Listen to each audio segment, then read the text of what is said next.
ये मिला के है फाउंडेशनल के 5 साल, उसके बाद है 3 to 5 preparatory stage, middle school है 6 to 8, और जहां हमारे बच्चे पढ़ते हैं वो है सेकेंडरी, मतलब 9, 10, 11, 12 अब एक साथ सेकेंडरी में गिने जाएंगे। और क्या चेंजेस है जो बहुत इंपॉर्टेंट है, आप थर्ड में देखिए लिखा है इंटीग्रेशन ऑफ टेक्नोलॉजी। टेक्नोलॉजी, अब आप बोलेंगे कि हाँ गैजेट उनके हाथ में है, हमने ही दिए गैजेट्स उनको, लेकिन ये गैजेट्स का सही उपयोग, सही इस्तेमाल बहुत जरूरी है, क्योंकि अभी हाइब्रिड लर्निंग का जमाना है और कोई भी जॉब में जब वो जाएगा तो उस जॉब में उसको कंप्यूटर या टेक्नोलॉजी का जरूरत है। कोई भी जॉब, किसी भी जॉब में कंप्यूटर या technology is very very important, इसीलिए कंप्यूटर सीखना, टेक्नोलॉजी सीखना बहुत जरूरी है। लेकिन एक चीज और भी बहुत इंपॉर्टेंट है कि हम उसको थोड़ा सही दिशा दिखाए कि इसमें भटकना नहीं है। हम इस पे और भी चर्चा करेंगे। एक और है vocational education and skill development. आज का हमारा विषय यही है कि हम थोड़ा स्किल डेवलपमेंट पे बात करें। स्किल क्या है? स्किल है capacity to perform any specific task, कोई स्पेसिफिक टास्क करने की क्षमता। अब जैसे मैं बोलूं बॉटल में पानी भरना, अपने कपड़े धो लेना, बिस्तर को तय लगाना, अपने से खाना खा लेना, ये सब भी कुछ स्किल में आता है। यहां तक कि जूते का लेस बांधना, कभी कभी पापा मम्मी जूते का लेस बांध देते हैं या तो वेलक्रो वाले जूते दे देते हैं, बेटा टाइम सेव हो जाएगा, बस लगाओ और जाओ, पढ़ो, पढ़ाई पे ध्यान दो। लेकिन मैं आपको छोटा सा एक एग्जांपल दूंगी। एग्जामिनेशन में जब वो शीट्स एक्स्ट्रा शीट्स को टाई करना पड़ता है, ठीक है, वो आप कभी स्टेपलर अगर दे भी देंगे तो भी टीचर बोलेंगे टाई योर शीट्स। क्यों? क्योंकि बोर्ड एग्जाम में शीट में स्टेपलर नहीं लगा सकते हैं, वहां पे शीट को टाई ही करना पड़ता है। तो टाइम जो स्किल है, ये स्किल सीखना बच्चे कहां से सीखते हैं? वो शू लेस का जो स्किल है वही धीरे धीरे ट्रांसफर होता है टाइम द एग्जाम कॉपी। तो किसी भी स्किल को, किसी भी काम को, घर पे जो हम काम करते हैं उसको हम छोटा नहीं करेंगे, वो बहुत इंपॉर्टेंट स्किल्स हैं जो हमें बच्चों को सिखाना है। अब बच्चे ऑलरेडी मिडिल स्कूल से पार करके आ गए हैं हमारे सेकेंडरी स्कूल में। यहाँ पे स्किल, स्कूल में क्या स्किल सिखाया जाता है? उनका जो आईटी का पेपर है वो उनका स्किल सब्जेक्ट है। जब वो 11-12 में जाएंगे तो योगा, म्यूजिक, पेंटिंग, आईटी और भी बहुत सारे उनके स्किल सब्जेक्ट्स रहेंगे। लेकिन ये सारे स्किल्स जो स्कूल में सिखा रहे हैं, घर पे भी कुछ स्किल्स और सिखाने हैं। जैसे कि अभी मैंने जो बोला, अपना इनर गारमेंट्स आपको धोना है, बेटा आपको बॉटल भरना है, धीरे धीरे आप अब ये काम, आप अपने बिस्तर को तय आपको लगाना है, आपने खाना खा लिया, प्लेट को बेसिन में रखना है, छोटे छोटे काम बच्चों को सिखाना है। तो ये स्किल डेवलपमेंट का बहुत एक इंपॉर्टेंट हिस्सा है। और एक चीज, क्यों ये इंपॉर्टेंट है, किस दृष्टिकोण से ये इंपॉर्टेंट है? सोचिए आप चाहते हैं कि मेरा बेटा, मेरा बच्चा बहुत अच्छा करे, बाहर के स्टेट्स में जाए, फॉरेन कंट्री में जाए, हायर एजुकेशन ले, अच्छी जॉब्स करे। तो अगर कोई बच्चा फॉरेन कंट्री में जाके काम करता है, जॉब करता है, तो मुझे बताइए ये जो डेली चोर्स है, रोजमर्रा के जो काम है, कौन करके देगा? वहां पे मेड नहीं मिलते हैं आपके काम करने के लिए। तो खाना बनाने से कपड़े धोने तक हर काम एक इंसान को खुद ही करना पड़ता है, और ये पॉसिबल नहीं है कि कोई एक ही दिन में सब सीख जाए। तो अभी से हमें स्किल डेवलपमेंट पे बहुत जोर देना है। Skill development is extremely important. Next मैं आपसे थोड़ा सा कहना चाहूंगी इंक्लूसिव एजुकेशन के बारे में। पेरेंट्स, ये हमारे स्कूल में इंक्लूसिव एजुकेशन का क्या चलन है, क्यों है?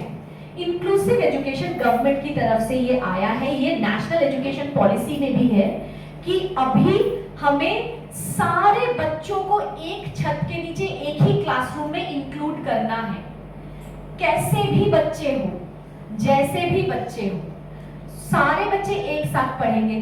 किसी को मानसिक रूप से या शारीरिक रूप से कोई प्रॉब्लम हो सकता है, किसी को बिहेवियरल प्रॉब्लम होता है, तो हर बच्चा जो है अलग अलग टाइप के होते हैं। लेकिन फिर भी हम उनमें भेदभाव नहीं करते हैं, वो सभी एक साथ बैठ के पढ़ते हैं। और हम बच्चों से रिक्वेस्ट करते हैं कि अपने दूसरे फ्रेंड्स के साथ सहानुभूति, एम्पैथी थोड़ा दिखाओ, थोड़ा कोऑपरेशन करो, थोड़ा कंपैशनेट बनो, थोड़ा सद्भावना लाओ। तो ये क्या है? ये है वैल्यूज। ये वैल्यूज भी हमें ही बच्चों को सिखाना है, तो हम अकेले नहीं सिखा सकते हैं। पेरेंट्स कुछ और सिखा रहे हैं, हम कुछ और सिखा रहे हैं, बच्चे कंफ्यूज हो जाएंगे।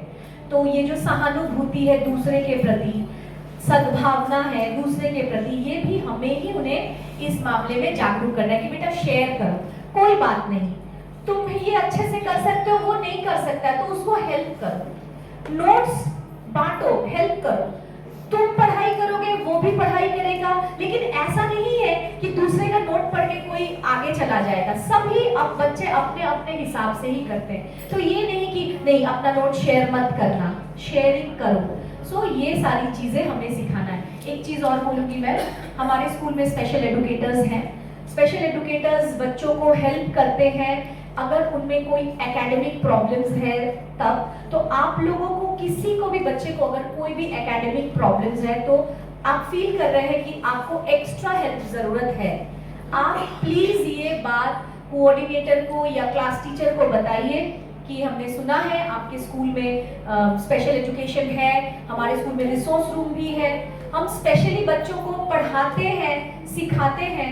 अगर किसी को रीडिंग राइटिंग में तकलीफ है तो ये जो हम एक्स्ट्रा हेल्प बच्चों को देते हैं, अगर आपको लगता है कि आपको ये सर्विस चाहिए तो please contact the class teacher और coordinators. Learning knows no bound. अच्छा, अब मैं आती हूँ इस स्लाइड पे, रोल ऑफ पेरेंट्स। पेरेंट्स का रोल क्या है?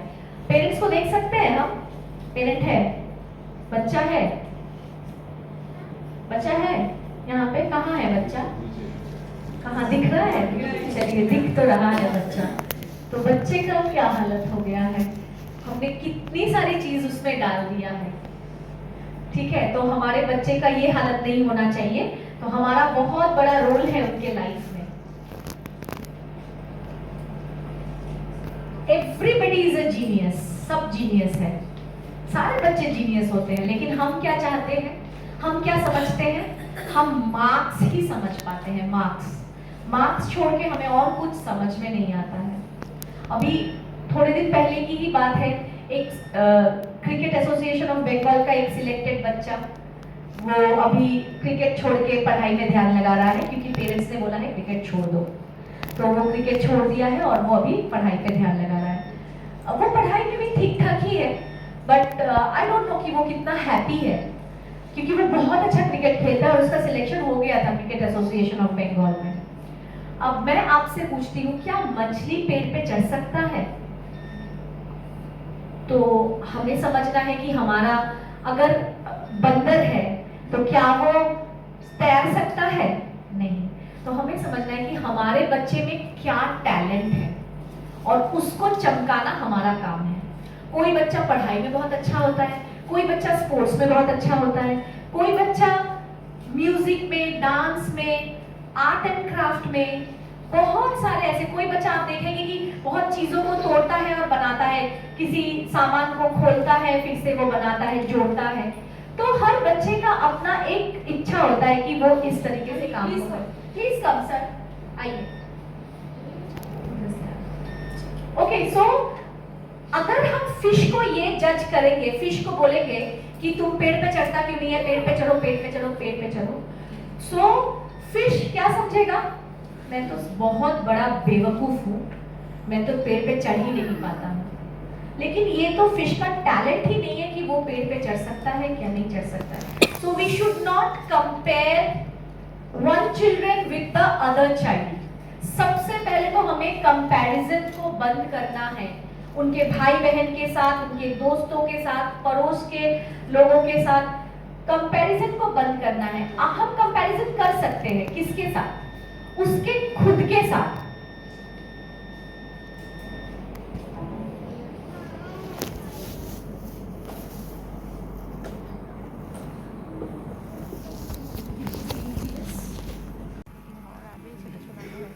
So I'll just read the slide.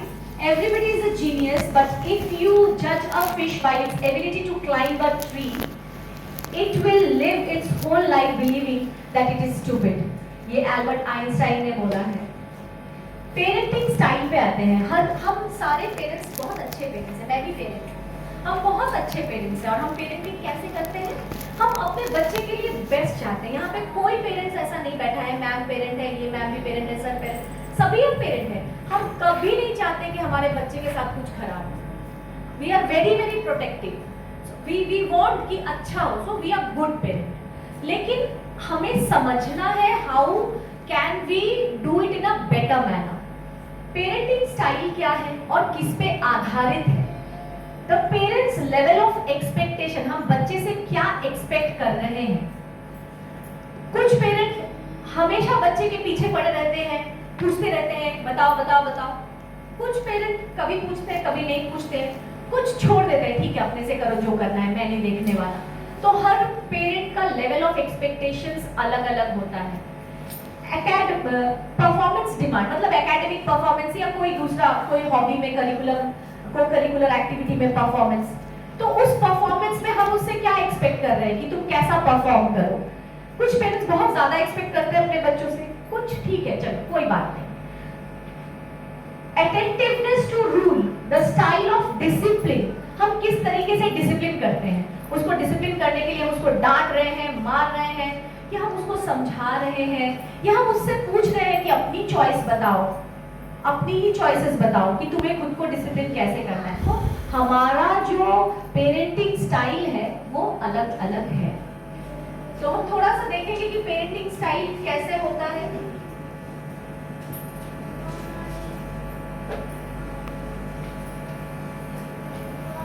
यहाँ पे मैं कहना चाहती हूँ कि आप देख रहे हैं चाइल्ड बीच में है और एक लाइन है चाइल्ड के चारों तरफ चाइल्ड। तो मैं पूछना चाहती हूँ कि कौन सा पेरेंटिंग आपको लगता है कि बेस्ट है? बीच वाला पेरेंट, हाँ फ्लेक्सिबल फ्लेक्सिबल फ्लेक्सिबल एकदम सही। थियोरेटिकली हम सबको पता है कि फ्लेक्सिबल पेरेंटिंग सबसे अच्छा है, डेमोक्रेटिक पेरेंटिंग है। क्यों? क्योंकि देखिए चाइल्ड के चारों तरफ एक बाउंड्री है और नहीं भी है, मतलब हम चाइल्ड को स्पेस भी दे रहे हैं। जहां उसे पकड़ना है हम पकड़ रहे हैं, जहां उसे छोड़ना है हम उसे छोड़ भी रहे हैं, राइट? तो एकदम हमें पता है कि फ्लेक्सिबल, लेकिन ये फ्लेक्सिबल पेरेंटिंग सबसे डिफिकल्ट है। कैसे डिफिकल्ट है? क्योंकि जैसे हम बड़े हुए, बचपन से जब हम बड़े हुए तो हमारा जो ये पावर नीड था अब वो फुलफिल होने लगा, हम थोड़ा पावरफुल हो गए ना।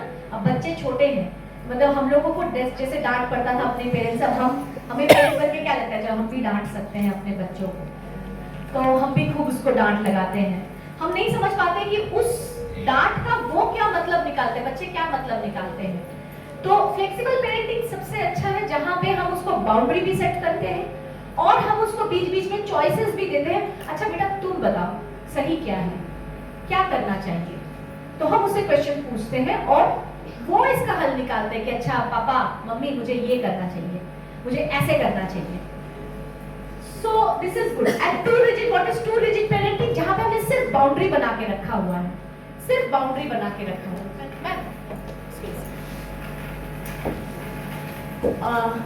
सिर्फ, और हम उसको थोड़ा भी स्पेस नहीं देते सोचने के लिए। हम बता देते हैं तुम्हें ये करना है, तुम्हें ऐसे करना है, तुम्हें वैसे करना है, और वहां से वो थोड़ा सा भी हिल नहीं सकता। अगर हिलता है हटता है तो हम उसको बहुत डांटते हैं, कभी पिटाई भी लगा देते हैं। तो बच्चे का बिहेवियर कैसा होता है? बच्चा दबक के रहता है, चुप रहता है, पेरेंट्स के सामने ज्यादा बात नहीं करता है, क्योंकि उसे पता है कि अगर मैं बात करूंगा तो पापा मम्मी गुस्सा करेंगे। उसको पता है कि पापा मम्मी गुस्सा करेंगे तो फिर उसके साथ क्या होने वाला है, और ये बहुत ही अनप्लेजेंट सिचुएशन है जो उसको बच्चे को नहीं चाहिए। इतना अनप्लेजेंट सिचुएशन, बच्चा डांट खाना नहीं चाहता है, तो इस अनप्लेजेंट सिचुएशन से बचने के लिए बच्चा चुप रहता है। लेकिन क्या बच्चा अंदर से चुप रहता है? आप लोग क्या हर बात जो भी आपके दिमाग में सब बोलते हो? बहुत सारे बात हम इंसान दिमाग में ही रख देते हैं, अपने अंदर रख देते हैं। कभी कभी बहुत गुस्सा आता है, बहुत बुरा लगता है, दुख होता है, हम लेकिन वो एक्सप्रेशन फेस पे नहीं आने देते। तो ये टू रिजिड पेरेंट्स के जो बच्चे हैं उनके भी मन में बवंडर चल रहा होता है, लेकिन वो चुप रहते हैं पेरेंट्स के सामने। लेकिन क्या वो हर जगह चुप रहते हैं? जब वो पेरेंट्स नहीं होते हैं सामने तब वो क्या करते हैं? आके वही चीजें, जो चीजें वो देखते हैं अपने लाइफ में, वही चीजें आके वो स्कूल में करते हैं। अच्छा बताइए, तो हम सीखते कहाँ से हैं? हम सीखते कैसे? हम सभी कोई, सब इंसान, हम सीखते कैसे हैं? हर चीज सीखते कैसे? हम चॉइस कैसे करते हैं? हम सीखते हैं, हम चॉइस करते हैं दूसरों को देखकर। ऑब्जर्वेशन से ही हम ज्यादा मैनिपुलेटेड होते हैं। जैसे सोचिए कि हमें अपने घर के पर्दे या दीवार पे कलर करना है, तो हम गूगल सर्च में जाते हैं, या तो हम किसी के घर में अगर कुछ देखा है, अच्छा लगा है तो वो करते हैं, मुझे वो चीज बहुत पसंद है मैं वो करूंगा। हम अपने कपड़े भी उसी चॉइसेस से खरीदते हैं जो हमें देख के पसंद आता है। हम बिहेवियर भी वैसे ही करते हैं जो हमें पसंद आता है या जो हम बार बार करके देखते हैं।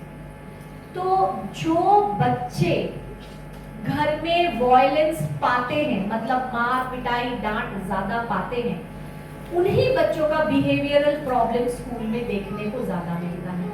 वही बच्चे दूसरे बच्चों को मारते हैं, उनको बुली करते हैं, उनको डिस्टर्ब करते हैं। क्यों?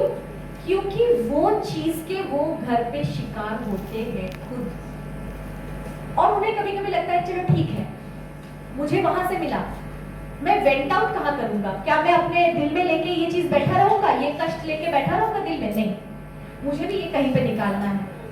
तो जहां पे पापा मम्मी नहीं है और थोड़ा सेफ एनवायरनमेंट है, वो उसे पता है कि उसे बहुत ज्यादा कुछ पनिशमेंट नहीं मिलेगा, वहां पे इस चीज को वेंट आउट कर देते हैं। तो टू रिजिड पेरेंटिंग बहुत खतरनाक है, जहां पे हम बच्चों को थोड़ा भी स्कोप नहीं देते हैं खुल के जीने का। अब आते हैं टू लूज में। टू लूज पेरेंटिंग क्या है? टू लूज पेरेंटिंग जहां पे देखिए बच्चे के लिए कोई बाउंड्री सेट किया नहीं है, रूल्स सेट किया नहीं है, बच्चा जो मर्जी कर सकता है। अगर बच्चा जो मर्जी कर सकता है तो वो कभी भी सही और गलत में फैसला ही नहीं कर पाएगा, क्या सही है क्या गलत है। तो डेफिनेटली वो चॉइस कैसे करेगा? जो उसको अच्छा लगता है। मुझे हर दिन बिरयानी खाने में ही अच्छा लगता है, मुझे हर दिन खेलने में ही अच्छा लगता है, मुझे मोबाइल पे ही अच्छा लगता है, तो वो वही काम को करता ही रहेगा। तब भी हम उस पे कंट्रोल नहीं रख सकते हैं। तो definitely we will get the good result, only good result. मतलब मैं सिर्फ पढ़ाई के रिजल्ट की बात नहीं कर रही हूँ। एक अच्छा बच्चा जिसमें वैल्यूज है, जिसमें स्किल्स है और जिसमें नॉलेज है, और जो जानता है कि मैं क्या कर रहा हूँ, चाहे भले ही वो स्पोर्ट्स क्यों ना खेल रहा हो, स्पोर्ट्स भी इंपॉर्टेंट है बहुत, तो वो फ्लेक्सिबल पेरेंट्स ही उसको ऐसा बना सकते हैं। Next is mobile addiction.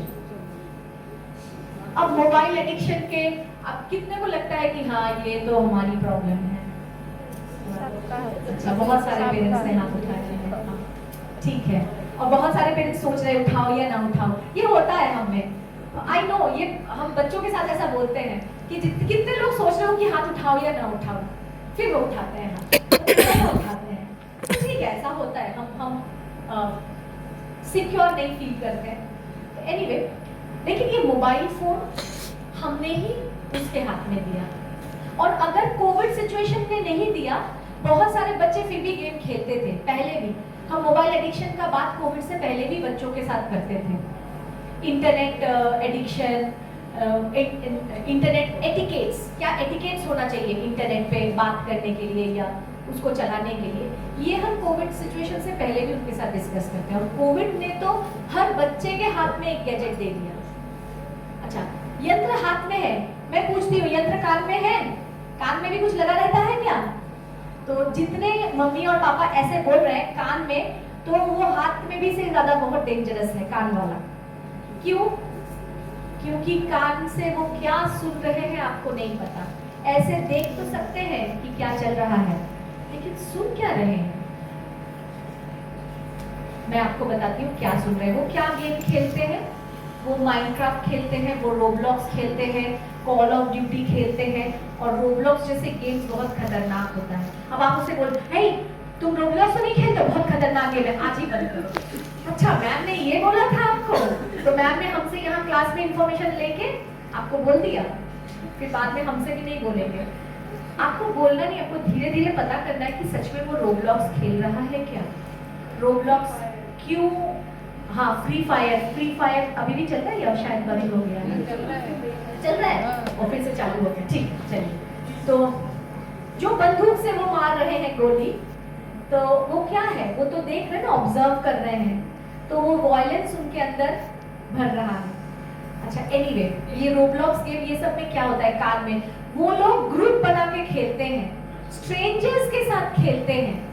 और आप पूछेंगे कि कौन किसके साथ खेल रहा है, पता ये एक बच्चा है, कितने साल का बच्चा है, 14 साल का बच्चा है, 13 साल का बच्चा है, लेकिन तुम जानते हो नहीं, मतलब हाँ उसके प्रोफाइल से दिख रहा है कि वो 14 साल का है, वो 40 साल का है या 14 साल का है, आपको कैसे पता चलेगा, आपको नहीं पता चलेगा। और इतने सारे एब्यूजिव वर्ड्स वो कान में सुनते हैं। आप पूछेंगे कहाँ से सीखा इतना गालियां, स्कूल से ना, और हम क्या बोलेंगे, कहाँ से सीखा इतने गालियां, घर से ना। तो आप बोलेंगे स्कूल, हम बोलेंगे घर, हम दोनों लड़ते रह जाएंगे और बच्चे मजे, हाँ वोकैबुलरी स्ट्रॉन्ग हो जाएगा, बच्चे का एब्यूजिव वर्ड्स का वोकैबुलरी स्ट्रॉन्ग हो जाएगा।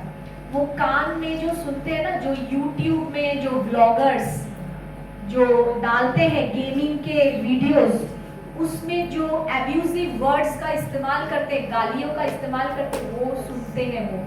तो इसका मतलब सिर्फ आपको देख के नहीं सीख रहे हैं, सिर्फ हमें देख के नहीं सीख रहे हैं, या शायद हमें और आपको देख के सीख ही नहीं रहे हैं, वो कहीं और से सीख रहे हैं। तो ये मॉनिटर करना बहुत जरूरी है कि वो क्या सीख रहे हैं। एक चाकू है, जिस चाकू से भी कर सकते हैं, वेजिटेबल काट सकते हैं और गलत काम भी कर सकते हैं ना। तो इंटरनेट भी एक वैसी ही चीज है जिससे हम प्रॉपर्ली यूज भी कर सकते हैं अपने फायदे के लिए, और नेगेटिवली यूज भी कर सकते हैं। तो उसको मॉनिटर करना बहुत इंपॉर्टेंट है। थोड़ा सा डेटा बोलूंगी, 8 से 12 साल के 1/3 बच्चों ने माना कि वो ऑनलाइन रहते हैं। 15% ने कहा कि ऑनलाइन रहने पर घर में कोई बंदिश नहीं है, मतलब ठीक है ऑनलाइन रह सकते हो, कोई बंदिश नहीं है, मम्मी पापा भी ऑनलाइन है। और मैंने खुद देखा है, मम्मी पापा हाथ में फोन दे देते हैं कि बच्चा शांत हो जाए, पापा बहुत डिस्टर्ब कर रहा है, ले लो फोन ले लो। फोन देती हूँ मैम, तभी चुप होता है। और उसके बाद छोटे बच्चे को दे दिया, फिर जब वो 9-10 में गया, मैम फोन छोड़ता ही नहीं है। अब मैम क्या करे, मैम ने क्या बोला था, फोन दे, फोन तो हम खुद ही फोन उसके हाथ में देते हैं उसको चुप कराने के लिए। बहुत ये गलत करते हैं। 33% ने कहा कि 18+ वाले ऑनलाइन गेम खेलते हैं। 64% बच्चों ने माना कि गेम के दौरान वे अजनबी से संपर्क में आए। बहुत खतरनाक बात है, सेफ्टी सिक्योरिटी वाली बात है अजनबी से संपर्क में आना। 28% ने माना कि वे साइबर बुलिंग के शिकार हुए। Now do's and as parents, I will request Anjali ma'am to take from here.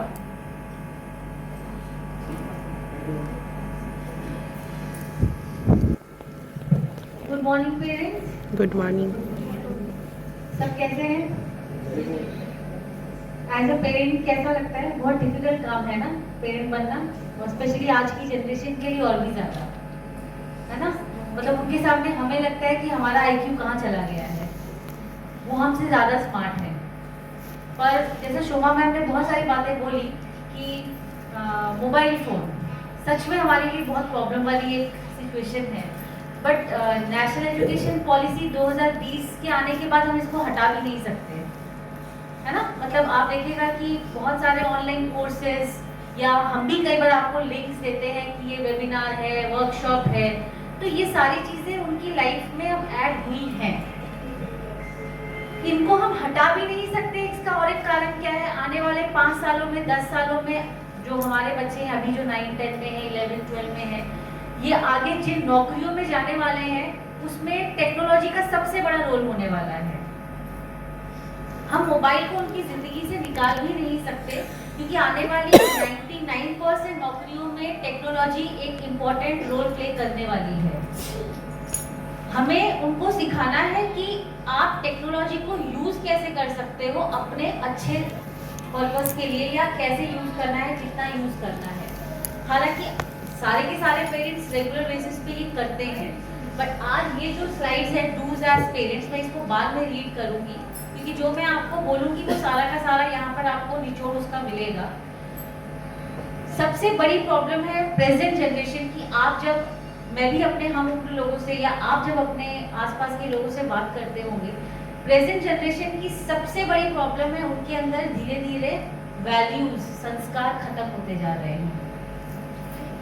और इसके लिए कहीं ना कहीं मैं खुद एक सिटीजन होते हुए, एक एल्डर सिटीजन, एक एडल्ट होते हुए, एक पेरेंट होते हुए, काउंसिलर होते हुए, मैं ये बोलूंगी इसके लिए कहीं ना कहीं रिस्पॉन्सिबल हम भी हैं, क्योंकि हमने उनको एक रैट रेस में लगा दिया है। तुमको आगे जाने के लिए अगर 5 लोगों को हर्ट भी करना पड़े, उनको चोट भी पहुंचाना पड़े, तुम वो करना, पर तुमको आगे जाना है। हम उनको ये नहीं सिखाते हैं कि सबको साथ लेकर भी हम आगे बढ़ सकते हैं, पर हम उनको अक्सर क्या बोलते हैं, जैसे शोभा मैम ने सेशन की स्टार्टिंग में ही बोला कि शेयर नहीं करना है, दूसरों को जाकर कोई बात अपनी नहीं बतानी है। हालांकि डेफिनेटली मैं आपको जरूर बोलूंगी कि ये छोटी छोटी चीजें जरूरी भी हैं, बट हमने उनके दिमाग में ये नंबर और मार्क्स और अल्टीमेटली एक सैलरी, विश्वास कीजिए 9, 10, 11, 12 में मैं जब जाती हूँ उनसे पूछती हूँ कि आप बड़े होकर क्या बनना चाहते हो, कुछ बच्चे बहुत क्लियर हैं उनको क्या करना है, बट कुछ बच्चों को सिर्फ और सिर्फ करियर के नाम पे सैलरी नजर आती है और कुछ नहीं। मुझे इतनी सैलरी वाली जॉब चाहिए, उस सैलरी आएगी कैसे, कहां से, ये कोई प्लानिंग उनके पास नहीं है। ये प्लानिंग उनके पास नहीं है और ना ही हमारे पास अभी इतना टाइम है। जैसे अक्सर ऐसा होता है, आप देखिएगा अभी ये बहुत एक प्रॉब्लम वाली एक सिचुएशन हो गई है, मैं बोलूंगी बहुत कम ऐसी फैमिलीज हैं जो पूरे दिन में एक टाइम का खाना भी शायद एक साथ बैठकर खाते हो, और अगर खाना खाने बैठी भी है फैमिली तो हाथ में या तो मोबाइल फोन होता है या तो सामने वो 32 इंच का एक टीवी चल रहा होता है।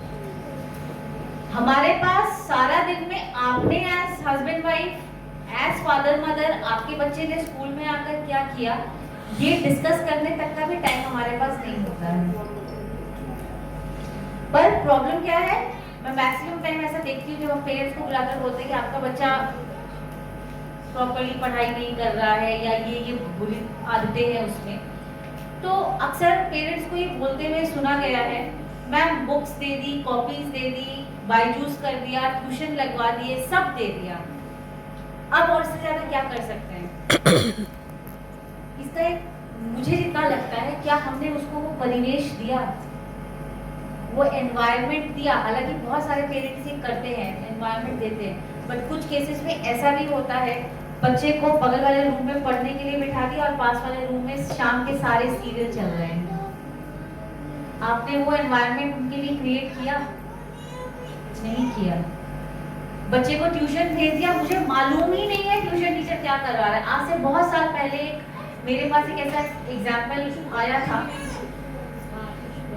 ट्यूशन गया भी है या नहीं, और दूसरा जो ये भी एक प्रॉब्लम है, और दूसरा एक सिचुएशन होती है, मैंने एक दिन एक बच्चे को अचानक से बुलाया पेरेंट काउंसलिंग सेशन के लिए, मैंने उसको बोला तुम अपनी ट्यूशन वाली कॉपी लेकर आना, और मुझे अभी भी याद है मैंने उसको पूजा के आसपास बुलाया था।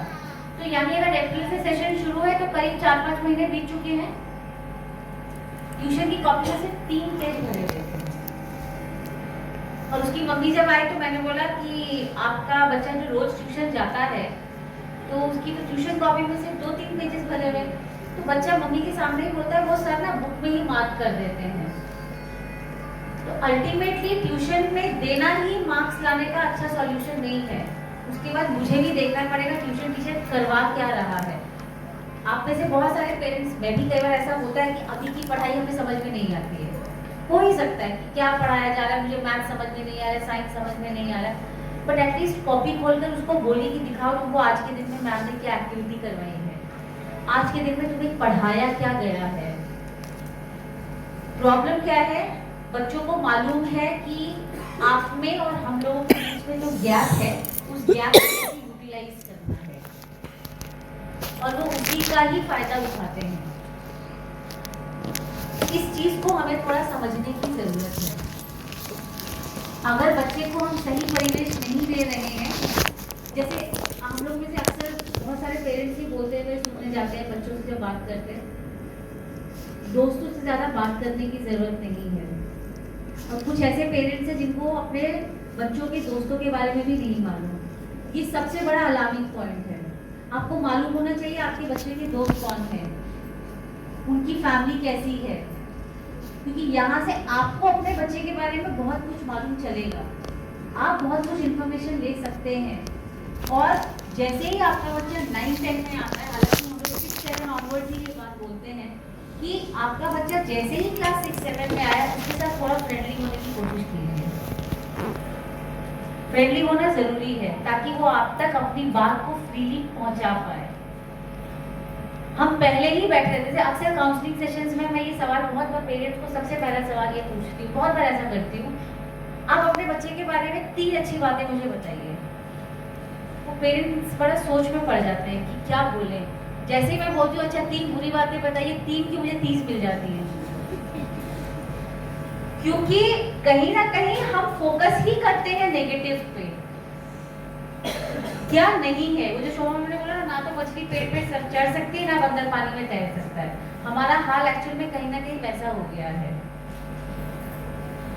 और बच्चों से अगर बात करो तो बच्चे बोलेंगे मैम कब तोड़ा, सामान खराब किया, मोबाइल देखा तो मम्मी तो पूरे खानदान को फोन करके बता देती है, मामा मामी मासी मौसा सबको।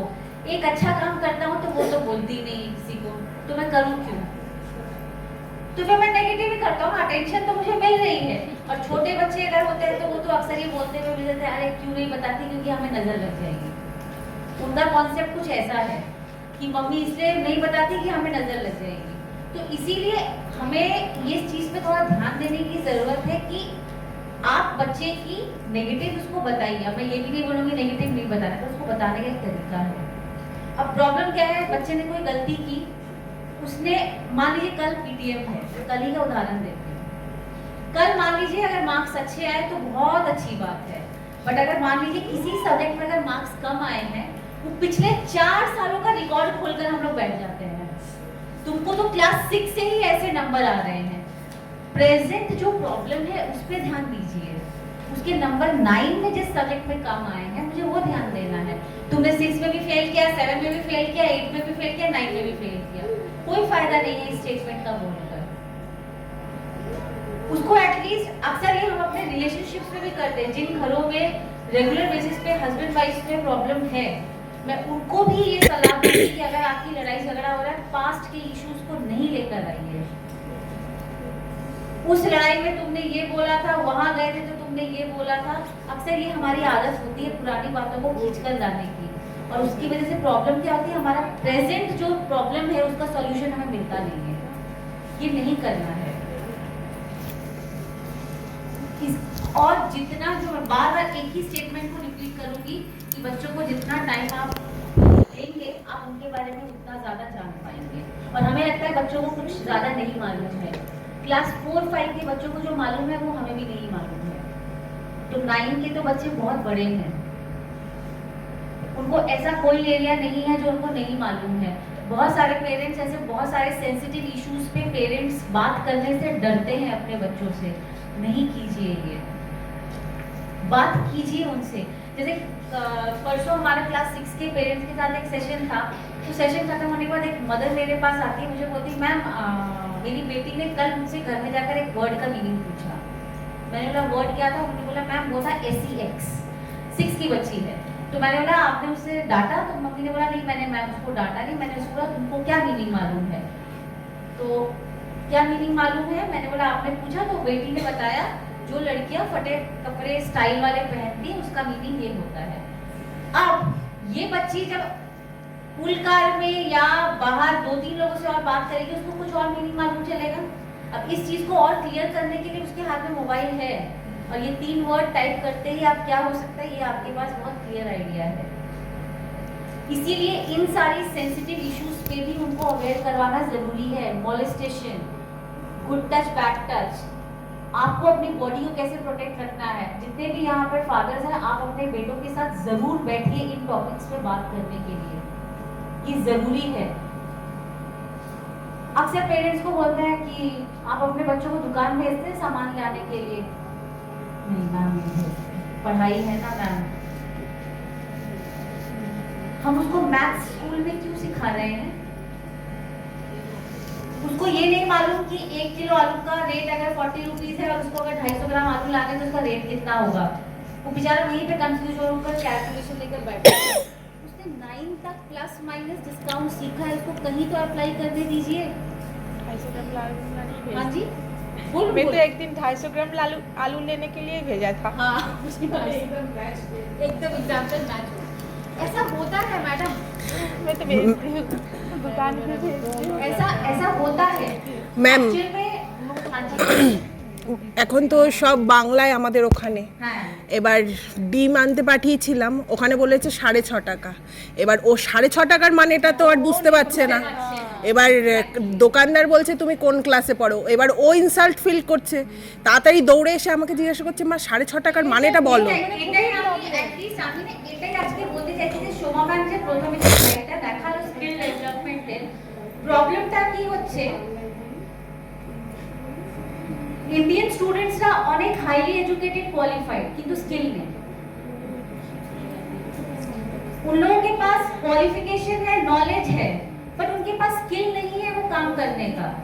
अब एक बच्चा क्लास 9 10 तक क्लास 1 से वो प्लस माइनस सीख रहा है, वो दुकान में जाकर 5-6 सामान कैलकुलेट करके नहीं ला पा रहा है। ये हमारा फेलियर है कि हम बच्चों को नॉलेज को कहां बाहर की दुनिया में अप्लाई करना नहीं सिखा पा रहे हैं। और कुछ हद तक ये हमारे ओवर प्रोटेक्टिवनेस की वजह से भी हो रहा है। हम इतने ज्यादा ओवर प्रोटेक्टिव हो गए हैं कि पढ़ाई है, उसको पढ़ना है, उसको बाहर नहीं भेजना है। और इसीलिए शायद अक्सर बच्चों का ये सवाल होता है मैम इतना मैथ सीख कर उसको अप्लाई करे कहाँ? उसको मौका तो दीजिए उस नॉलेज को अप्लाई करने का। हम इतने ज्यादा ओवर प्रोटेक्टिव हो गए हैं। मैं एक और उदाहरण यहाँ से दूंगी। बहुत बार ऐसा होता है कि कुछ पेरेंट्स अक्सर যখনই 250 আলু আনতে গেছি বলছে আমি 250 আলু আনতে যাবো না, নারে ওইটা সব থেকে বেশি 5 কেজি নিয়ে আসি।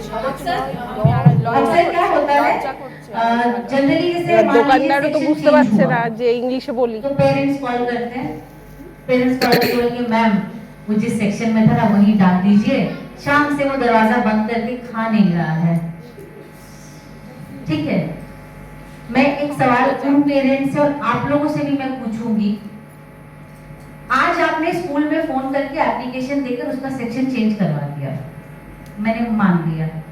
आज से 10 साल के बाद या 12 साल के बाद जब वो कहीं नौकरी के लिए जाएगा और वहां पे इंटरव्यू पैनल में रिजेक्ट होकर आएगा, आप कंपनी में जाकर बात करेंगे तो कि उसको नौकरी दे दीजिए, वो खा नहीं रहा है, पी नहीं रहा है।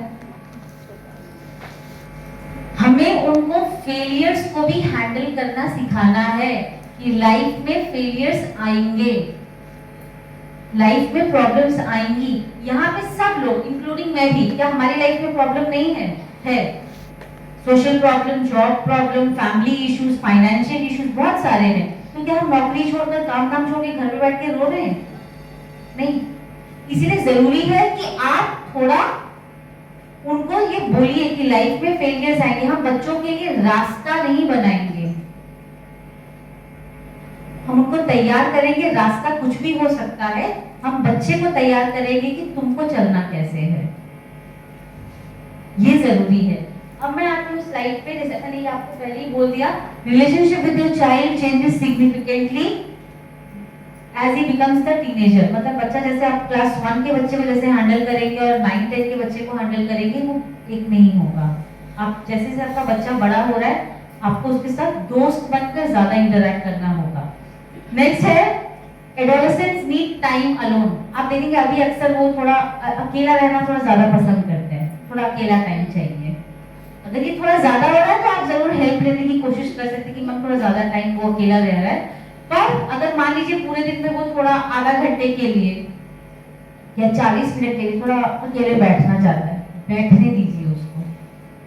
क्योंकि हम भी कई बार ऐसा होता है ना, हम चाहते हैं कि हम अकेला खुद के साथ बैठे, अब हम इतने ज्यादा ओवर प्रोटेक्टिव हो जाते हैं, पता नहीं क्या हो गया, अकेला क्यों बैठा है, उसको अकेला क्यों बैठना है। ऐसा ही एक एग्जाम्पल भी है, मेरे पास 9-10 के ही पेरेंट थे, वो बहुत साल पहले पेरेंट आए, मैम बच्चा दरवाजा बंद करके बैठा था। मैंने बोला क्यों? तो उसकी मम्मी ने अपना एक्सप्रेशन दिया, मैम जानी ना बंदो घर बंदो करे की করছিল। तो मैंने बोला वो क्या बहुत करता है? नहीं मैम, ये मैं 2-3 दिन से देख रही हूँ। तो मैंने उसको और थोड़ा ऑब्जर्व कीजिए, देखिए क्या हो सकता है। तो उसकी मम्मी ने बोला नहीं नहीं मैम, मैंने सॉल्यूशन निकाल लिया। मैंने क्या सॉल्यूशन निकाला? मैंने घर के सारे लॉक्स तोड़ दिए इंक्लूडिंग बाथरूम। मतलब अब वो दरवाजा बंद करके अकेले अंदर नहीं बैठ सकता। उसका पर्सनल स्पेस कहाँ है ना? नेक्स्ट है show your that your love is unconditional. ये मैंने पहले ही बोला। मार्क्स अच्छे आए, आपके हिसाब से बात सुनी तो बहुत अच्छा, नहीं सुनी तो फिर तो मतलब मम्मी पापा मुझे एक्सेप्ट ही नहीं करेंगे। गलती हुई है, उसको बिठाकर बात कीजिए, गुस्सा भी कीजिए, बट ये नहीं होना चाहिए कि मेरा प्यार कंडीशन है कि मार्क्स अच्छे आए तो भी होगा, नहीं आए तो नहीं। सेल्फ एस्टीम बढ़ाना जैसे हमारा काम है, आपका भी काम है। अक्सर अभी वो शीशे के सामने थोड़ा टाइम ज्यादा स्पेंड करते हैं, थोड़ा सज लिया ये वो, और हमारा पीछे से आते जाते कमेंट क्या होता है, क्या होगा देखकर, पढ़ाई लिखाई तो करते नहीं हो, शक्ल तो ऐसी ही रहेगी, है ना? तो आप उनके सेल्फ एस्टीम, उनके कॉन्फिडेंस को नीचे कर रहे हो। हालांकि स्कूल में आकर भी ऐसे बहुत सारे कुछ बच्चे, बहुत कम बच्चे जो फिजिकल अपीयरेंस को लेकर कमेंट करते हैं, मैं मानती हूँ, बट हम एज टीचर्स, हम एज पेरेंट्स अगर बच्चों को इस तरीके से करें तो कहीं ना कहीं उनका कॉन्फिडेंस लो कर रहे हैं। फिर तो उनको लगेगा ना कि शायद वो उतने अच्छे दिखने में नहीं है, और बल्कि इस उम्र में उनको खुद के अपीयरेंस को लेकर बहुत ज्यादा कंसर्न होते हैं, हम देखने में स्मार्ट लग रहे हैं या नहीं, सुंदर लग रहे हैं या नहीं। ये उनका एज का है, इसको लेकर बहुत ज्यादा टेंशन लेने वाली बात नहीं है। हम भी करते थे, है ना? इस उम्र में हम भी शीशे के सामने खड़े होते थे, हमारा भी रिलेशनशिप इश्यूज होते थे। मैं शॉक्ड हो जाती हूँ, पेरेंट्स से बोलते ना ना मैम हमारे मध्य ये सब बॉयफ्रेंड गर्लफ्रेंड छिलो ना।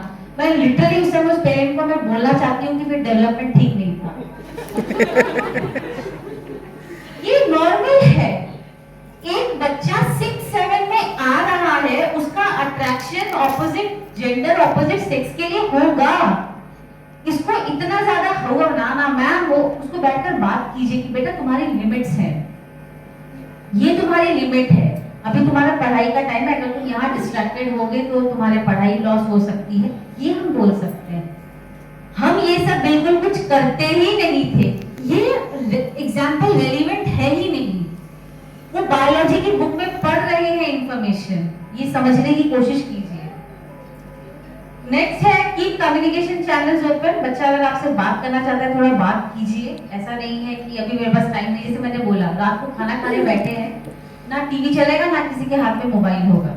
बात कीजिए उनसे कि सारा दिन में आपके साथ क्या हुआ, आप वहीं से शुरू कीजिए कि आपने सारा दिन कैसे बिताया। नेक्स्ट है quality time with your team and learn about social media. Social media के बारे में थोड़ा हमें जानना जरूरी है। आप लोगों को फेसबुक के बारे में मत जानिए, क्योंकि अभी के बच्चे बोलते हैं मैम फेसबुक लेडीज यूज करते हैं, हम इंस्टाग्राम यूज करते हैं, तो है ना?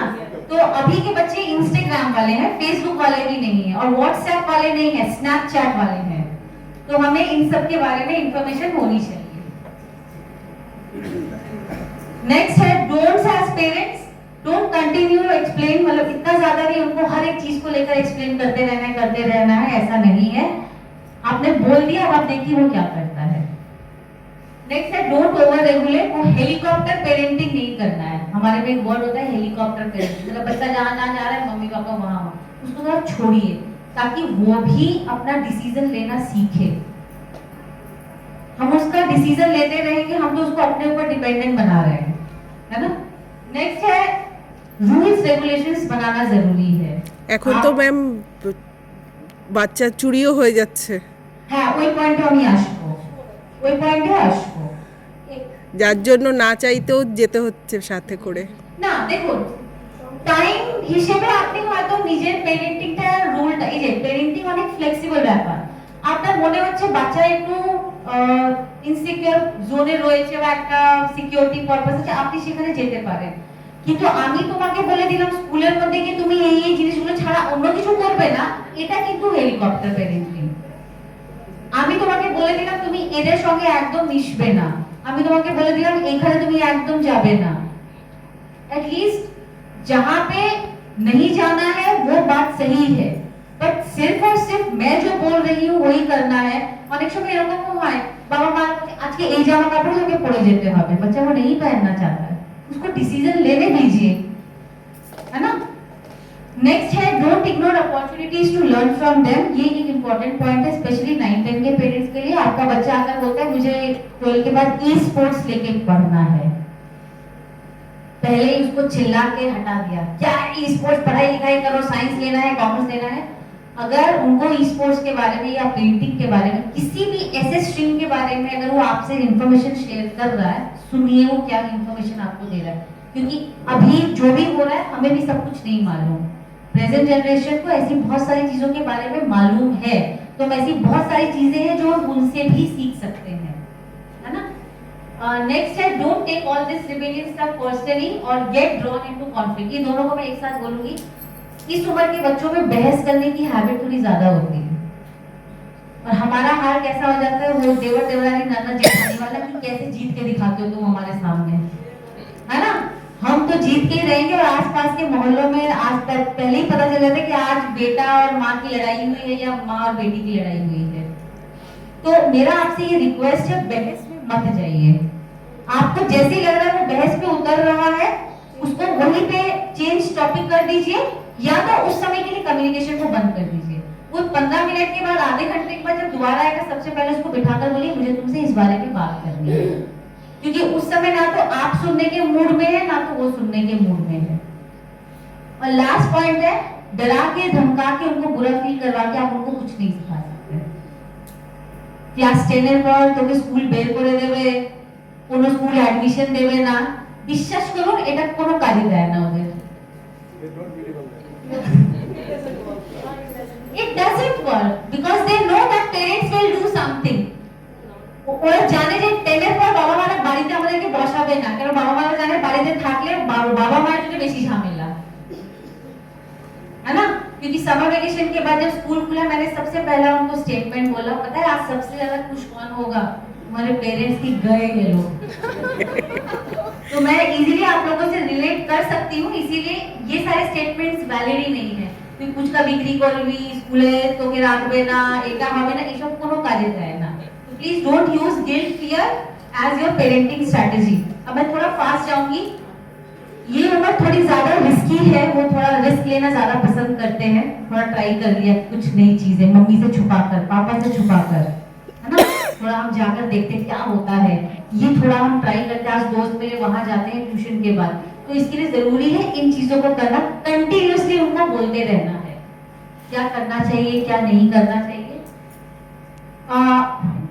अक्सर हमारी सलाह या हम जो सबसे इम्पोर्टेंट बातें जो हम अपने बच्चों को सिखाना चाहते हैं वो हम कब बोलते हैं, जब बच्चा ट्यूशन के लिए निकल रहा है, स्कूल के लिए निकल रहा है, एग्जाम देने के लिए जा रहा है, तब हमें सारी की सारी इम्पोर्टेंट बातें याद आती हैं। वो जब स्कूल से वापस आया, खाना खाने बैठा या शाम के समय में, तब हमें ये बातें याद नहीं आती हैं। स्कूल के लिए निकलेगा, तू होमवर्क ठीक ठाक करेছিস, वो पूरे शाम आपके साथ था, पूरी रात वो आपके साथ था, हाँ ना।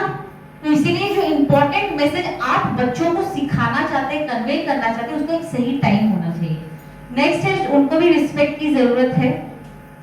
हम किसी शादी में गए, कुछ रिलेटिव्स इकट्ठा हुए, किसी ने तो पूछ लिया बेटा कौन सी क्लास में, हम 9 में हैं। हमारा इंट्रोडक्शन शुरू हो जाता है कि यार 9 देवे हो, पढ़ाशोना ही करे ना।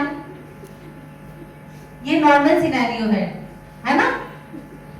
कहाँ गई उसकी रिस्पेक्ट। आप एक भरी सभा में जहाँ पे बाहर के कुछ 15, 20, 50 लोग आए हैं, उनके सामने उसकी इंसल्ट कर रहे हैं। आपको लगता है वो नेक्स्ट टाइम से आपके साथ कहीं जाना चाहेगा? इसलिए अक्सर देखिएगा इस उम्र के बच्चे हमारे साथ कहीं निकलना नहीं चाहते हैं। আমরা বাড়িতেই থাকবো, আমরা যাবো না, है ना।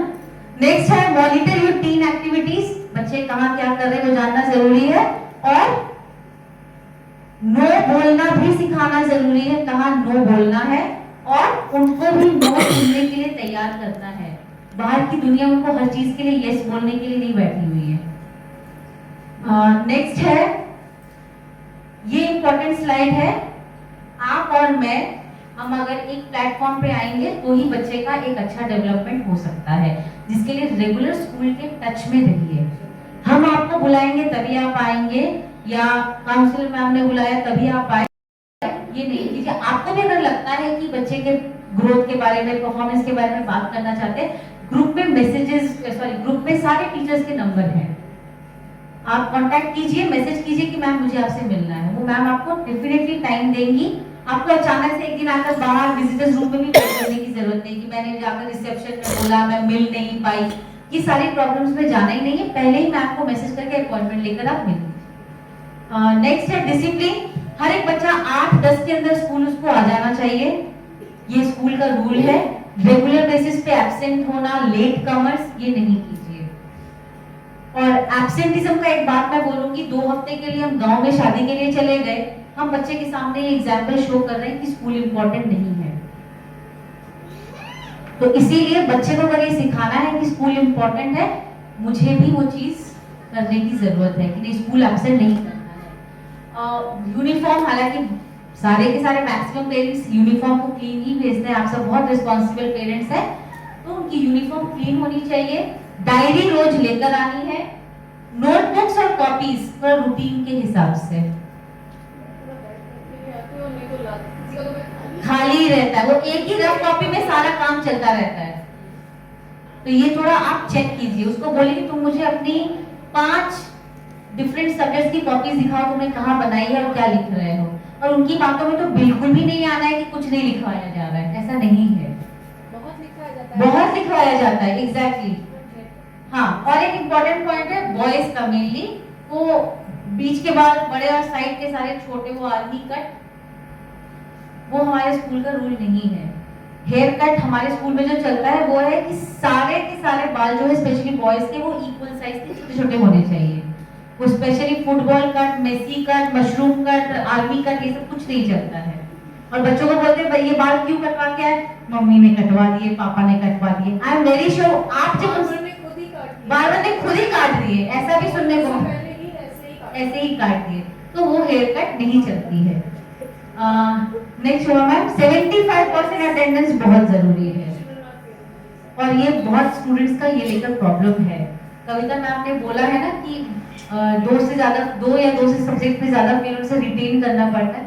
अटेंडेंस के मैटर में कौन रोक सकता है, ये सीबीएसई का ही रूल है कि अगर 75% एक बच्चे की पूरी साल अटेंडेंस नहीं है, वो क्लास 10 में प्रमोट नहीं होगा। ये इंपॉर्टेंट पॉइंट है, ऑथेंटिक फोन नंबर एड्रेस। अगर आपका एड्रेस फोन नंबर चेंज हुआ है तो आप ऑफिस में उसको चेंज करवाइए, जाकर रिसेप्शन में बोलिए। और सबसे बड़ी रिक्वेस्ट, आज घर जाकर एटलीस्ट अपने मोबाइल नंबर्स में ब्लॉक कॉन्टेक्स्ट खोलकर देखिएगा, हमारा नंबर ब्लॉक में तो नहीं है, क्योंकि पेरेंट्स को हम कॉल करने की कोशिश करते हैं, कॉल नहीं जाता है। आप भी एक बार अगर कभी अप्रोच करने की कोशिश करेंगे तो शायद नंबर नहीं आता, और बाद में पता चलता है स्कूल का लैंडलाइन, क्लास टीचर, काउंसिलर, सारे नंबर ब्लॉक हैं। तो घर जाकर ना थोड़ा आज देखिएगा कि हम ब्लॉक कॉन्टेक्स्ट में शामिल तो नहीं है, ये आपसे रिक्वेस्ट है। और अगर आपको जल्दी निकलना है या कोई इमरजेंसी है तो रिटर्न में आप लिखवा पहले से ही, थोड़ा उसी वक्त नहीं कि हाँ हो सकता है इमीडिएट कोई अचानक से एक इमरजेंसी आ सकती है, पर अगर आपका कोई पहले से कोई इमरजेंसी में आपका कुछ प्लान है तो आप उसको पहले से क्लास टीचर को इंटीमेट करके उसके बारे में रखते हैं। करियर वो ऑलरेडी 9 में है, इंपॉर्टेंट पॉइंट है, उनके साथ करियर से रिलेटेड भी बात करनी है। और एक रिक्वेस्ट करूंगी, वही साइंस, डॉक्टर, इंजीनियर, आईटी के अलावा भी बहुत सारे और फील्ड अब आ गए हैं, हमें गूगल खोलकर थोड़ा वो पढ़ने की जरूरत है। ये अभी भी 9 में जाती हूँ ना तो कुछ पेरेंट्स बोलते हुए सुनाई देते हैं, साइंस ही नीते হবে, आप किचू खोलले হবে ना।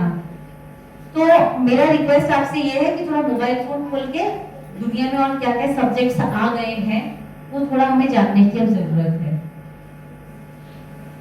इसके लिए आप उसको क्या पसंद है करना, उसके अंदर क्या स्किल है। और एक मैं बात बोलूंगी, बच्चे को बायोलॉजी बहुत पसंद है इसलिए वो साइंस लेगा, ये क्राइटेरिया नहीं होता है। उसके लिए एक टर्म यहाँ पे यूज किया है मैम ने, स्किल, एप्टीट्यूड।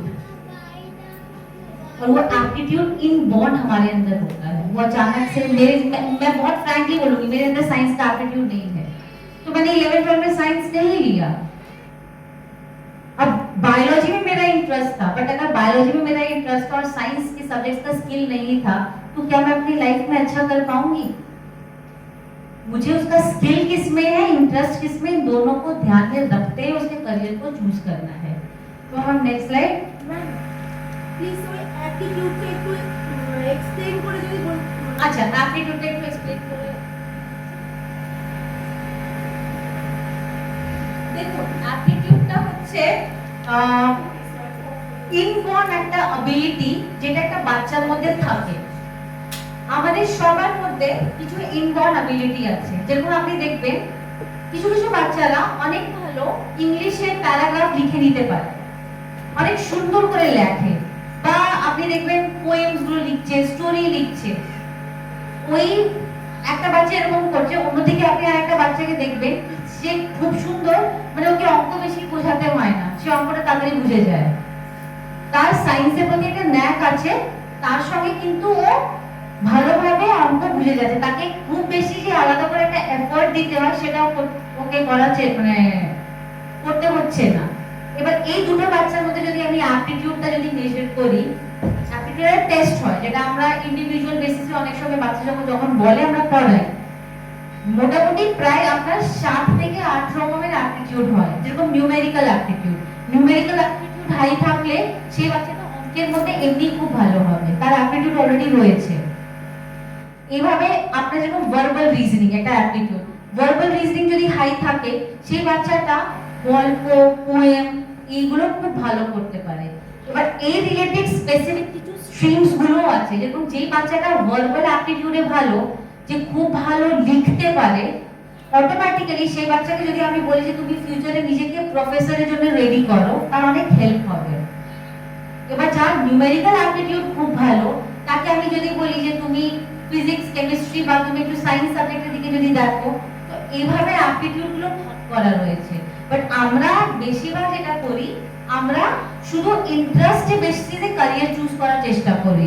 একটা কোশ্চেন আছে ম্যাম, যে কোনো বাচ্চা নিউমেরিক্যাল অ্যাপটিটিউডে ভালো, কিন্তু সবকিছুর তো একটা ওই থাকে, একটা এক্সাম যেটা থাকে যে তার পারফরম্যান্স দেখায়, তো সেখানে দেখা যাচ্ছে সে বাচ্চাটার যে হিসাবে ওই নিউমেরিক্যাল অ্যাপটিটিউডটা আছে ও সেখানে সেটা দেখাতে পারছে না, তবে একটা এক্সামে না রিপিটেডলি এটা হচ্ছে। আচ্ছা, দেখা যাচ্ছে যে বাচ্চাটা হয়তো অন্য একটা বাচ্চার সাথে পড়লে, মানে আমি জাস্ট এমনি কম্পেয়ার করছি, সেই বাচ্চাটা হয়তো লিটারেচারটা আদার্সে ভালো, কিন্তু প্র্যাকটিসের কারণে সেই বাচ্চা তার থেকে হয়তো এই এক্সাম দিনের পর দিন এক্সামে হয়তো সে ভালো করে যাচ্ছে। ये एक्ट है for children who are children 0 to 18 years वाले जितने भी ये सब बच्चे हैं। सेक्सुअल ऑफेंस मतलब कोई भी टच या तो फिर उससे ज्यादा शारीरिक संपर्क अगर कोई भी बना रहा है बच्चों के साथ, तो वो गलत है और उसके लिए उस जो भी क्राइम करेगा उसको वो भुगतना पड़ेगा। हमें क्या करना है, अगर बच्चा हमें रिपोर्ट करता है, हम मतलब हम टीचर्स सिर्फ नहीं, पेरेंट्स भी, तो उन्हें तुरंत पुलिस में ये कंप्लेन करना ही है। अगर वो नहीं कंप्लेन करेंगे तो एबेटमेंट के चार्जेस पेरेंट्स पर लग सकते हैं कि आपने बच्चों का सेफ्टी नहीं किया। तो पुलिस और भी बड़ी कार्रवाई पेरेंट्स पे भी कर सकती है अगर पुलिस को ये पता चले कि बच्चों के साथ हुआ। और बच्चों के साथ अगर कोई सेक्सुअल ऑफेंस होता है तो पेरेंट्स, ये मैं बोल रही हूँ आपको, बड़ी दुख की बात है, ज्यादातर ये जान पहचान के लोग ही करते हैं। फ्रेंड्स, रिलेटिव्स, आपके फ्रेंड्स, रिलेटिव्स यही ज्यादातर बच्चों के साथ ऐसा करते हैं। तो ये मेरी रिक्वेस्ट है कि आप थोड़ा चौकन्ना रहिए। बच्चे अगर स्कूल आते हैं ड्राइवर्स के साथ, एक रिक्वेस्ट और भी है, ड्राइवर का सारा डिटेल्स आप अपने पास रखिए, सिर्फ फोन नंबर नहीं, वो एड्रेस, उनका प्रॉपर नाम, ये नहीं कि जिस नाम से वो जान जाते हैं, बस वही नाम मुझे पता है, उनका पूरा नाम क्या है, हो सके उनका एक आइडेंटिटी प्रूफ अपने पास रखिए, उनका एड्रेस प्रूफ अपने पास रखिए। तो ये बहुत इंपॉर्टेंट है। ड्राइवर का डिटेल्स, और घर पे भी चौकन्ना रहिए। हम बच्चों को एक चीज सिखाते हैं, सेफ सर्कल। हम उनको सिखाते हैं क्या गुड टच है, क्या बैड टच है। तो इस संदर्भ में एक बात बोलूंगी, जब घर में बच्चा चेंज कर रहा है तो वहां पे मम्मी पापा कोई भी ना रहे, उसको वो पर्सनल स्पेस दे। और अगर आप चेंज कर रहे हो तो बच्चों को ये बोले कि बेटा आप अभी जाओ रूम से, मैं चेंज कर रहा हूँ, मैं चेंज कर रही हूँ, ताकि उनको पता चले कि जब हम चेंज करते हैं कोई भी उस रूम में ना रहे। और बच्चों का फोटोग्राफ, छोटे बच्चे बड़े बच्चे, जब वो प्रॉपर ड्रेस में नहीं है, फोटोग्राफ नहीं ले, फोटोग्राफ अपलोड नहीं करें, क्योंकि फोटोग्राफ, अगर बेयर बॉडी फोटोग्राफ लेना और शेयर करना सोशल मीडिया पे या व्हाट्सएप पे, वो भी इस पॉक्सो एक्ट अधिनियम के अंतर्गत एक क्राइम है, जुर्म है। सो फोटो भी बच्चों के ना ले जब स्पेशली वो बेयर बॉडी है। हम बच्चों को बोलते हैं कि बेयर बॉडी रहना ही नहीं है, चाहे वो लड़के हो चाहे लड़कियां हो, क्योंकि सेक्सुअल ऑफेंस की बात आते ही हम सोचते हैं ये लड़कियों के साथ होता है। ये हमारा सबसे बड़ा मिथ है, गलत है। सेक्सुअल ऑफेंस लड़कों के साथ भी होता है। हम सिखाते नहीं है लड़कों को, लड़कों को हम प्रोटेक्ट नहीं करते हैं। लड़के ज्यादा प्रॉब्लम्स में होते हैं, वो बताते नहीं है, क्योंकि वो सोचते हैं इससे मेरी इज्जत कम हो जाएगी। लेकिन ऐसी बात नहीं है, बॉयज के साथ भी होता है। तो हमें बॉयज को भी प्रोटेक्टेड रखना है। इसके लिए हमें क्या करना है, बॉयज को भी बोलना है कि आप पूरे कपड़ों में रहिए। आप जैसे नीचे कपड़े पहने, ऊपर भी एटलीस्ट यू वेयर अ सैंडो गंजी, अ गंजी यू वेयर। अगर आप टी शर्ट नहीं पहने, हम बॉयज को बोलते हैं, गर्ल्स भी प्रॉपर क्लोथ्स में होंगे, उनके फोटोग्राफ्स नहीं लेने हैं। उनको बोलना है कि आपको किसी के गोदी में नहीं बैठना है। स्पेशली जब आप अपने रिलेटिव्स के घर जा रहे हो या शादी वगैरह में जा रहे हो, तो उनको वहां पे छोड़ के नहीं आना है किसी और के भरोसे। कितने भी मामा मामी, चाचा चाची, दादा दादी, नाना नानी, किसी के भी भरोसे नहीं वहां पे रख के आना है। ताऊ ताया बिल्कुल नहीं, बिल्कुल नहीं। मैं ये नहीं बोल रही हूँ कि आपके घर के लोग अच्छे नहीं है, बहुत अच्छे हैं, लेकिन जब बच्चे रिपोर्ट करते हैं ना कि हमारे साथ ये हुआ और इसने किया, जब हम देखते हैं कि क्लोज रिलेटिव है तो बड़ा दुख होता है। तो ये मैं आपसे रिक्वेस्ट करूंगी, अगर शादी ब्याह कहीं भी जा रहे हैं, बच्चा आपके साथ है, उसको अपने साथ ही सुला के रखो। और अगर आप वहां से जा रहे हैं, बच्चे को भी साथ में लेकर जाइए। उसको अकेले किसी भी रिलेटिव्स के घर में रात गुजारने के लिए मत छोड़िए। ये मेरी आप सबसे रिक्वेस्ट है। हम बच्चों को भी ये चीज बोलते हैं।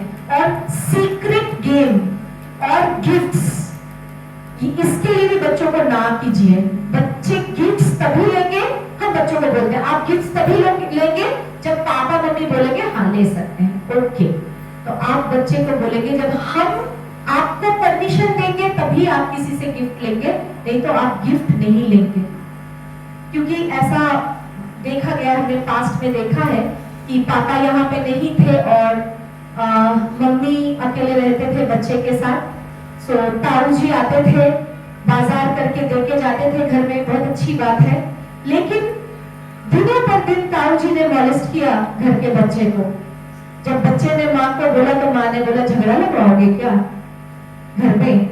तो बच्चा क्या हो गया, हमारा अनइम्पोर्टेंट हो गया, क्योंकि घर में रिश्ते बना के रखना ज्यादा इंपॉर्टेंट हो गया। सो ये मैं आप सबसे रिक्वेस्ट कर रही हूँ कि पॉक्सो एक्ट थोड़ा सा मैं बोलूंगी चाइल्ड फ्रेंडली लॉ है। ये चाइल्ड को कोई दिक्कत नहीं होता है, जेंडर न्यूट्रल लॉ है, बॉयज एंड गर्ल्स दोनों के लिए है। ऐसा नहीं कि ये सिर्फ गर्ल्स के लिए है, ये बच्चों के लिए है, मेनली ये बच्चों के लिए, 0 to 18 ईयर्स के बच्चों के लिए है। So that's all from my side parents, thank you. Oh, you want to read it now? Previous, it is not what you do for your children, but what you have taught them to do for themselves, that will make them successful human being. आप पढ़ाई करो बेटा, मैं आपको खिला देती हूँ। इससे मेरा बच्चा खाना खाना नहीं सीख रहा है। Okay, Anjali ma'am want to say something. मैं ना पॉक्सो एक्ट से एक इम्पोर्टेंट इन्फॉर्मेशन आपको देना चाहूंगी। यहाँ पर जितने भी पेरेंट्स बैठे हैं वो के बच्चे करीब 15, 16, 14 साल तक के हैं, है ना, 14-15। अगर आपका बच्चा किसी भी एक ऐसे इंसान के साथ रिलेशनशिप में है जो 18 साल या कॉलेज गोइंग स्टूडेंट है, क्योंकि मैंने आपको बोला है आप सेंसिटिव इश्यूज पर बात करेंगे, उनको ये इंफॉर्मेशन आप बहुत क्लियरली दे दीजिएगा कि अगर वो किसी भी 18 या 19 साल के किसी लड़के के साथ या लड़की के साथ अपनी मर्जी से भी इन्वॉल्व होते हैं तो कोर्ट बच्चे की सहमति नहीं लेगा, क्योंकि वो 18 ईयर से बिलो है। यहाँ पे वो 18 साल से ऊपर का जो भी है कॉलेज स्टूडेंट, वो अगर ये बोलता है कि ये लड़की या ये लड़का अपनी मर्जी से मेरे साथ आए थे या अपनी मर्जी से मेरे साथ रिलेशनशिप में इन्वॉल्व हुए, यहाँ पर फिर भी चार्ज उस लड़के के ऊपर पड़ेगा जो 18 साल से ऊपर है, क्योंकि हमारे बच्चे, हाँ, वो भी ऑफेंस है, क्योंकि हमारा बच्चा 18 साल से नीचे है और भारतीय नियमों के अनुसार 18 साल से बच्चों जो नीचे के जो बच्चे हैं उनकी सहमति कोर्ट नहीं लेता है। वहां पर जाकर अगर वो बच्चा बोलता भी है कि नहीं मैं तो अपनी सहमति से इस भैया या दीदी के साथ गया था, वो कोर्ट नहीं मानेगा। क्योंकि मैं इसलिए बोल रही हूँ क्योंकि आपके बच्चे 14-15 साल के हैं, तो कहीं ना कहीं हमें उन्हें फिजिकल क्लोजनेस का क्या लिमिटेशन है ये भी सिखाना है, बिकॉज समटाइम्स वो इमोशंस में बहुत बार गलत डिसीजन ले सकते हैं, है ना। तो इसीलिए इन सारी सेंसिटिव इश्यूज पे उनसे बात करने की जरूरत है कि आप अगर किसी से बात कर भी रहे हैं तो हमारी लिमिटेशंस क्या होनी चाहिए, ये थोड़ा उनको बताना जरूरी है। हाँ, और एक चीज है, पूल कार्स में जिनके पेरेंट्स जिनके बच्चे आते हैं वो बात अलग है, पर जो खुद से जाते हैं, कई बार आपने देखा, हम लोगों ने बहुत बार छुट्टी के बाद देखा है कि वो स्कूल से निकलकर स्टेशन तक वो पैदल जाते हैं ग्रुप बनाकर। आप बहुत देर तक वो वहां घूमते हैं फिरते हैं, तो अचानक से कई बार हम विजिलेंट रहने के लिए हमें 2:25 पे छुट्टी है, तो आप अपना हिसाब लगा लीजिए, स्कूल में 3 बजे घर आ जाना चाहिए या 3:15।